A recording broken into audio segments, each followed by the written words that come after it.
Imagine you're sitting on a plane in 1972. The guy in seat 4B is lighting up a cigarette. Across the aisle, a flight attendant is carving a prime rib right at your seat. You look up, and there's a literal spiral staircase leading to a cocktail lounge where a guy is playing a piano. No, this isn't a fever dream. This was just a normal day in the golden age of flying. In the last few decades, the world of aviation has changed completely. And while we might miss the glamour, every one of these changes happened for a reason.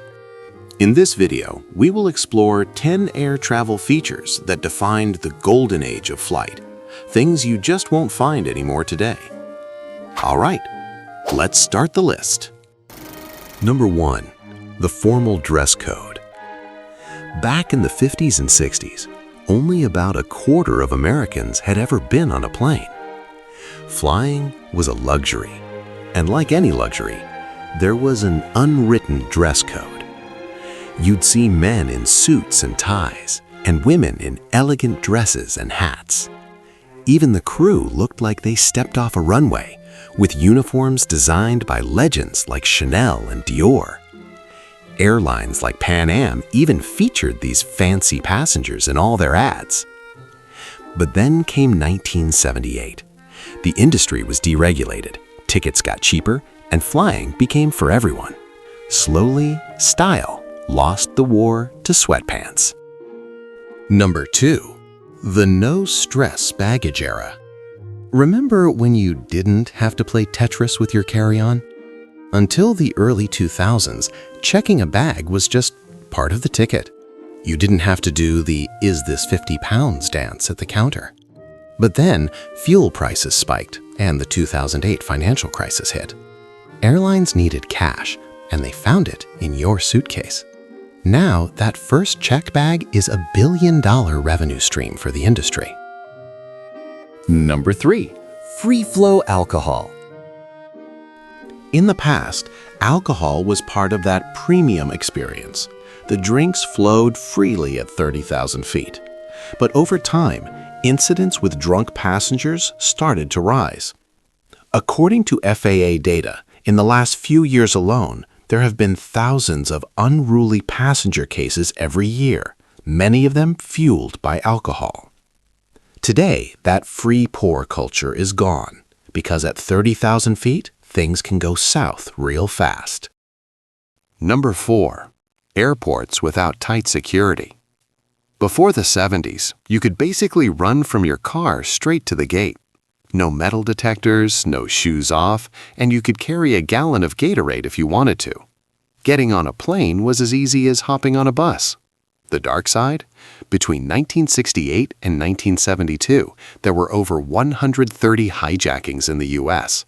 It was so common, people almost got used to it. Everything changed in 1973 with mandatory screenings, and then 9/11 locked the system down forever. Number 5. Seats made for humans.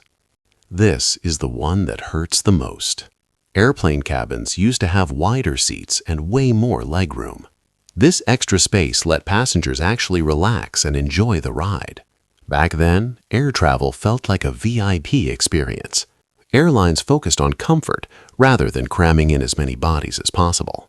In the 70s, an economy seat had a pitch, that's the space between seats, of about 34 to 40 inches.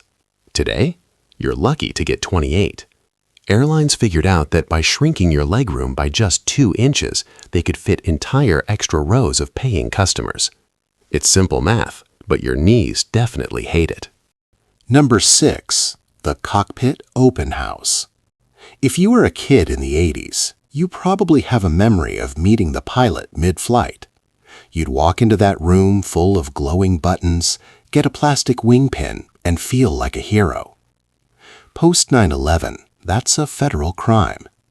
Cockpit doors are now reinforced, bulletproof, and stay locked from gate to gate. Number 7. Fine dining in the clouds. Airplane food used to be a compliment. We're talking multi-course meals served on fancy plates with real silverware. Olympic Airways even had gold-plated cutlery in first class. After deregulation, airlines stopped competing on who has the best lobster and started competing on who has the lowest price. Catering was the first thing to get the axe. Number 8. Onboard bars.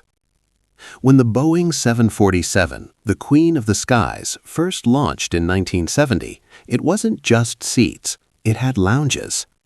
You could actually stand up, walk to a bar, and mingle with strangers. Eventually, airlines realized that a lounge is just wasted space that could be filled with 20 more seats. The bar didn't stand a chance against the bottom line. Number 9. Live piano music. Yes, for a brief window in the 70s, American Airlines had a piano bar in the back of their 747s. Not just for first class, for economy too. But as soon as personal seatback screens and iPads showed up, we all put our headphones on and stopped talking to each other. The social era of flying died, so we could watch movies in silence. Number 10. Smoking in the cabin. This is the one we definitely don't miss. Smoking on planes was totally normal. Even though there were non-smoking sections, the air circulated through the whole cabin. Flight attendants even handed out mini packs of cigarettes. It took until the year 2000 for the ban to go fully global.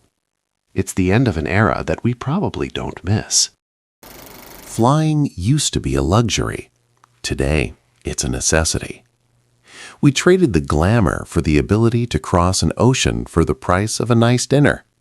We traded the freedom for the security of knowing we'll land safely. But sometimes, when you're squeezed into seat 32F with a tiny bag of pretzels, it's fun to look back and remember when the sky was a little more magical.